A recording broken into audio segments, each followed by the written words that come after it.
Kāore he aroha o te uepu Māori o Matauri X ki ngā kaiwhakahaere tokotoru o Bridgecorp I whiuara I roto I te kōti teitei ina nahi mo te whakawai me te whakatuaho pūtea. Kua mahitahi te uepu o Matauri X ki a rātou I ngā tau kimuri, ko te ki a te uepu kaitoa.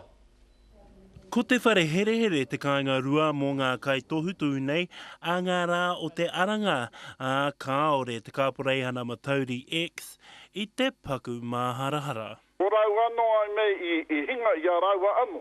Hoi a tākui mea ke nei, hei wai ho te wā mo te wā e kōrero. I whakawehuehe ngā whenua e rimarau heketea o te kāporeihana I Matauri, hei utu I a rātou nama ka whakatū pakihi wai a Matauri X, hoi anō kāore I angitu ko te pūtea he mea tono I ngā umanga tuku pūtea o Bridgecorp rawa ko Instant Funding, he 1 miriona tāra ngā nama o te hapu o ngā tikura. Ngā tāngata o roto o te Bridgecorp nei, tino mohe o nā rātou, kaua a ngā whenua Māori ka horeke mo te hoko, ne? I tino mohi o rātou. Nā, e mohi hoki te kōporehana me te Māori Land Court, e kaua ngā whenua o te Māori tutūtia.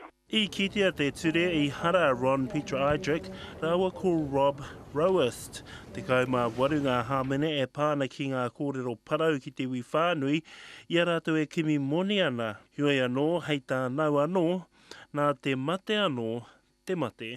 Aroha ki a rātou, hoi a tāku ne mea, he hara I te mea noa naia nei te aroha.